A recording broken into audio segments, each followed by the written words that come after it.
Hey guys, welcome back to my channel and to Book Mice. This has been a video that I've been thinking about for a long time, and I have loved when other booktubers have filmed videos like this, so I thought I would put my own self forward and put out my own annotation video.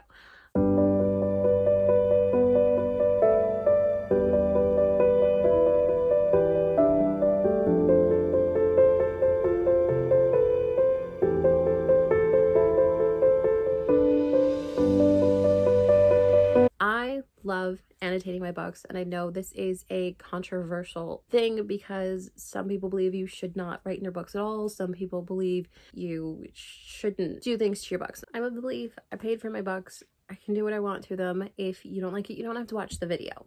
But for those of you that are interested, I have a couple points I want to hit on, like the supplies I use, how I store them, why I started annotating, because I did start out with the belief that I didn't want to write in my books. I wanted to keep them in pristine condition because that is the type of book owner I am. And then how I started out, how I've progressed, how I've changed, and maybe how you can apply that to your own annotating, or if you are starting to think of annotating, how you can kind of dip your toe in without jumping head first in. So let's start. Supplies. So for annotation, I have multiple pouches with multiple things in them. So I have this as my main annotation pouch. This is the pouch I carry around with me when I have a book that I'm annotating, that I'm taking around. This is what I take with me. I got this off of Redbubble. It is just a canvas pencil pouch that has a Sarah J. Maas quote, "The world will be saved and remade by the dreamers." So this is the pouch I tend to carry with me, and we will get into what's inside there in a second. I also have this pouch, which is one I just keep at home.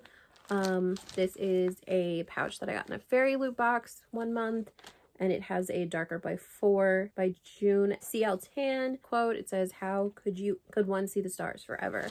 And it's this gorgeous blue, like velvet velour type pouch. And this is where I keep all of my extra pens, highlighters, things like that. Then I also have these two storage containers, which I keep my tabs and post-its in. So those are my storage options. So let's get into my everyday case. In here I keep all of the pens I'm currently using.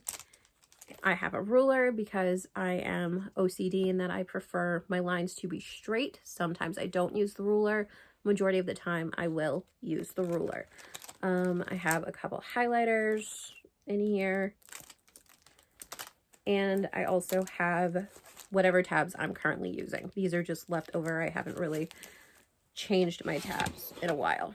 And then I also have this smaller pouch that I also got from Redbubble. It's just this Alice in Wonderland print. And in here, I keep a couple of, well, these are just extra pictures from when I was annotating a book. I keep some funeral cards for the people who I was closest to, like my grandfather, my grandmother, and this was a family friend.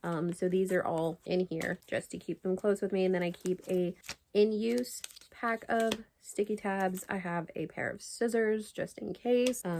These pull apart and you can use them like that. And this is also where I keep my little stamps. I use these in my reading journal and I keep those in here. And there are also some magnetic bookmarks that are just in here in case I need them. So at the moment I'm using the midliner highlighters, and I also have some Inkjoy pens in here, along with some, I think these pens just came from the dollar store, lip click pens. I don't love them because you can't just click the top, you have to press the little thing, but they're in here too. Then I have a mechanical pencil and one of my favorite black pens. This is the Pentel RSVP in medium, and this is the breast cancer one. So the pen is pink, but the ink is black. And I think those are all the pen options I have in here. And this is the pen I use when I write on my post-it notes, which I will go into more detail with in a second. So then we have my pen case. This is full of pens and highlighters, just whatever I'm not using at the moment. So I have some Pilot Friction Ball pens in here. I have some stem liners, which is what I started using when I started annotating. I have some just highlighters I got off TikTok. My most recent use, other than the Inkjoy, were the Pilot G2. I loved these. My only criticism for these is that sometimes they do go through the paper, so it really depends on the thickness of the pages in your books, but I still do highly recommend this. The ones I was using just started running out of ink, so I stopped using them. I have the Pentel RSVP in the color inks, so this is the red one. I have the pink one. I love these pens. The only criticism I have is there aren't enough colors to match all of my tabs, so I might go back to these because they are just ballpoint, so there's no risk of the ink going through. There might be some risk of like impressions, but other than that, these work fine. I have my extra midliners, and this bag also has little pockets in the side, so in here I just have a piece of paper where I did swatches for the TikTok highlighters, and I numbered them so I can always tell what highlighter I'm using. So the number is on the bottom of the highlighter, and then I have the paper with the color on it. I don't love these, but the ink runs out so fast. I annotated one of these books, and I'll tell you which book once I get to it, but the highlighter didn't make it through the entire book, and I guess it really is based on how often I use the highlighter, but I finished like 3 highlighters in one book. So I don't exactly love those. Then we get to my little storage containers. I keep these right next to my reading chair, right on a shelf on my side table. And that way, since I mostly read in my chair or it's right across the room from my bed, it's not a long way to walk. If I'm looking for anything, it's right there. So in this top one, I just keep all of my sticky tabs. I either get them off TikTok, I've gotten some off Temu. I just get them anywhere I can. These are the tabs I started out with. When I started annotating, I was really basing my annotations off of Chloe Bunny, or Books with Chloe as she used to go. And these are the tabs that she was using the most often. So these are the tabs that I kind of started with, and I still love these. And they are really my go-to if I don't feel like going through and assigning colors to the book based off the cover or anything. These are the tabs I will automatically reach for. Each color automatically has something assigned to it, so I don't have to think about what each color means or anything. It's just right off the top of my head. I know what it is and I can look for it. Then I also have all of these, which are just whatever tabs have come. These are open because I've been using tabs off of them. More new ones. These are also ones that I have been switching tabs off of them and put them on another sheet of plastic. And what I will do is I will assign each color to something I want to point out in the book. Like this is my labels for Twisted Love when I was reading that. So I have character, relatable, funny, sweet, OMG moments, spicy moments, moments I loved. And each one is assigned a color. And I did the same thing for this one, which was in the weeds. And I will usually just stick this either in the book or in my annotation pouch, and it'll be with me while I'm reading the book, and I won't have to worry or continuously flip to the front of the book to find out what each color is for. And then here we have my Post-it notes. I started out just using the regular Post-it notes. But what I have found is if you leave these colored ones in the book, the color transfers from the Post-it to the pages, and I don't like that. So I have actually stopped using these inside my books, at least for extended periods of time. And I moved on to using these. These come in multiple sizes. I have the smaller size, which is this one, and I have a bigger size. So when I have longer thoughts that I want to write and stick in the book, I will write them on these. And if I have shorter thoughts, but they're too long to put in the margins, I will write them on these. The great thing about these is that they are transparent. So you can see writing through the Post-it. I don't have to peel it up. At most, what I'll do is I will lift the Post-it so I can see what I'm reading, because I do write on these, so sometimes it's hard to see through them. But other than that, these are my go-to Post-its. So those are my storage options and the supplies that I use. These then just go right on top of each other because they stack nicely, and onto my shelf. And those I got at the Container Store. So now we're going to move on to why I started annotating. I was firmly in the belief that I didn't want to write in my books. I didn't want to ruin them. So I wasn't going to annotate. But I found some really great books that I just really wanted to underline this passage because it resonated with me so much, or circle this line because it was just so beautiful and it lives rent free in my head, or something like that. And that is when I thought, you know, annotating, it's putting my love for what I'm reading into the book so that I can come back at a later date and I can read that same line and I can look at what I wrote and know exactly what I was feeling at that time. And that just resonated with me as a reader, that this is me expressing my love for my book. I'm going to be the one who reads it. If I hand it off to a friend, they can see my thoughts of what I'm feeling. And that was something I wanted to explore more. So that's why I started annotating. I started slowly. So I believe this is the first book I started annotating, and that was A Court of Mist and Fury. And what I did in this was I put tabs, but I didn't underline or write or anything. So I would just take the tab, whatever it meant, and it would go in the book, but I wouldn't underline what I was doing. And this got to a point where I didn't know why I put what tab where, or if it's a funny tab and multiple points of that passage or whatever were funny, I didn't understand what I was pointing out. So I had to progress from this to something else. So what I changed to was just full on underlining. So this is truly devious. I loved this book. I annotated it so much. Now what I did was I read the book first. I read the book, I didn't annotate. And then when I went back for a reread is when I annotated the book. So in the front, you'll find my tabs. I wrote on a Post-it note what each tab meant. And then I went through and I underlined what I wanted to underline. So for in here, pink was love it. Whatever was happening on the page, I loved it. Orange is something I related to. Yellow is character info. Green for this book is clues or something that's interesting to me. Blue is sad. Dark purple is a foreshadowing moment. And regular purple was funny. So we have a dark purple and a regular purple. So here we have something about a character that I thought was important. Here's something I saw that I just loved and I felt it needed to be underlined. Then we have something funny. Green, this was an important clue or something. So I annotated this one a bunch. And then we move on to one of my most annotated books. And I've read this book so many times, it's actually falling apart. So this is my copy of From Blood and Ash. I went crazy. So I think I've read this book 3 times now. And every time I add more annotations and I add more thoughts.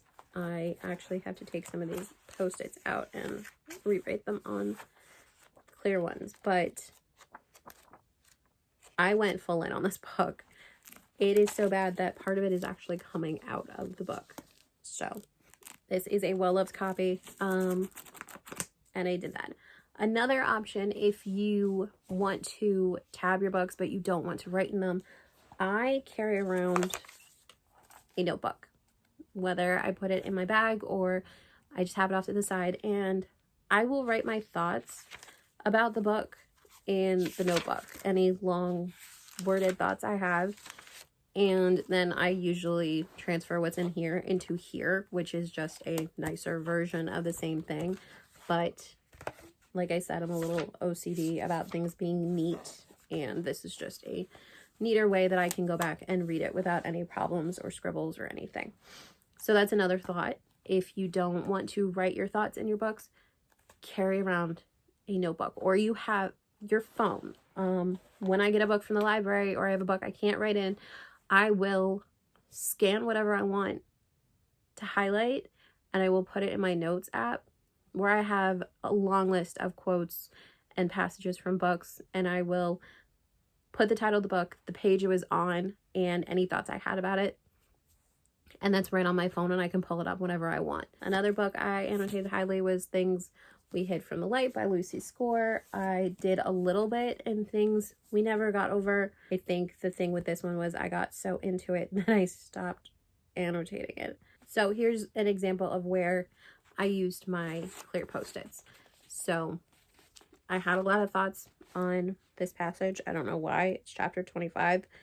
And what I did was I wrote them on the clear Post-its and I put them in the book so that I can read them. And this one even stops so that you can read the words underneath the Post-it. So that's another option for you to use. This is one where I actually color coded the tabs to go with the book because this just was witchy, had very purple vibes to me. So I color coded each of the tabs, and in this one I used this pinkish purple for Love It, gave me the feels, a lighter purple for Relatable to me, a pale purple for Magical Info, a bluish color made me angry, disgusted, light purple sad, darker purple funny, and regular purple foreshadowing. And then each of the colors is in the book. I didn't do, oh, and this one I highlighted a little, so I had ProQuest to underlining and highlighting. So what I started out doing is if the passage was too long, but I felt like all of the information was important, I would highlight it. And then I would underline what I wanted to focus on in that passage. I don't want to read this because I don't know if it's spoilery. And then this one I highlighted and then I had a note that I wrote on the side. And sometimes I'll highlight and not tab if I feel like the passage resonates with me for whatever reason, but I don't feel like it falls into a category. So highlight, no tab. Let's move on to this one. And then there's times where I won't tab at all and I will just highlight. So this is actually the book where I finished 3 highlighters, 3 of the TikTok highlighters. And I highlighted, and if I had a note to write or anything, I wrote it in black ink. I went ham on this page. I don't know what it was, but I highlighted everything I wanted in pink, and then I just wrote all of my thoughts all along the page.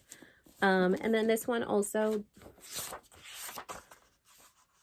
I highlighted and wrote notes in the content warnings. And these books also come with playlists. So they have Apple Music and Spotify, and the Spotify playlist is actually right there, but I wanted to print out with the cover because it's cute. So I included that there. I don't think there's another one in here, but Leather and Lark, which is another one that I didn't tab. I just highlighted and wrote notes in. I stuck to a blue highlighter and black ink, again with putting the Spotify tab in. This one, the main character is a singer, so the author actually had music written for this. So if I can find it, I put a Spotify code in for the song. So when the character in the book sings, the author had a singer have a song written for the character, and I put in that song. There's another one somewhere. So I thought those were fun. And when I was reading that part, I wanted to be able to go exactly to that song. And then we come to my most recent annotations. So this is another one where the colors match the book. And I had a little fun with this one. I actually went onto Pinterest and printed out little like mood boards or whatever for the book, and I printed them out on my little photo printer. This is the Harry Potter version. I can't remember off the top of my head what it's called. It's a life print, the life print. So I printed them off of this and I cut them out and I just stuck them in. So Wild Love by Elsie Silver. I had a couple of these. This one also had Spotify playlists, so I printed out the playlist here and a couple more of those, and I had a lot of fun with this one. And then my tab classifications are here, and I'm actually still tabbing this one because I read it mostly on Kindle Unlimited. But then we also have Wild Eyes, which I also did this in. and had a lot of fun with that. There's the Spotify tag. So I love annotating my books, and what I will do for the most part is I won't annotate until I'm sure I'm gonna love it, because I hate starting to annotate and then realizing this isn't gonna be the book for me, and then being stuck with a book that's been written in, and I don't feel comfortable handing that off to someone with something written in, unless I tell them, you know, I did highlight this one line, just so you know there is some writing in the book. It's unfortunate, but that was my annotation system. I definitely think my most annotated book is From Blood and Ash. I went totally crazy with so many different colors and tabs. This was one of the first books that I really annotated, as seen by the like original colored tabs, and that I went all in on. I read this book 3 times. I don't think I fully annotated it the first time until I got further into the book and I realized how much I was enjoying it, and then the second time I annotated more, and the third time I annotated even more. So there's always things that I'm finding that I want to add, or things that I have another thought for, or since I've since read the second book, things that I go back and I see and I'm like, oh, this is important, this happened, this is relevant to the second book, I need to know this. This was interesting, things like that. If you are interested in seeing other annotation videos, Books with Chloe has a few old ones. I don't know that she's actually had an updated one in a few years. Another one who has done an annotating book is Katie is Reading. I love her annotating videos, and also her journaling videos are really good too. And then Plant-Based Bride did a really in-depth annotation video about what she uses, the different types of annotation, and the different supplies, and just how like involved you can get. So she has a great video if you want to check that out. I will have them linked down below, along with some of the supplies I use. Like I said, my pouch is from Redbubble. You can really just go to Redbubble and look up pouches. And my containers came from the Container Store. I'll link those down below if you're interested. I use a bunch of pens. It's really a preference thing, whether you care or not if they bleed through the page, whether you want color or just plain black ink. Like I said, I use a variety of pens. It really just depends on how I'm feeling, whether I feel like really going all in on the annotating or just highlighting and writing in black ink. It's a personal preference. This whole thing is a personal preference. So if you have any questions, please let me know in the comments down below. Let me know if you annotate, how involved do you get? Do you like to do it? Why do you like to do it? I would love to talk to you guys about it. Don't forget to like and subscribe. Have a great day or night wherever you are, and don't forget to pick up a good book. Bye.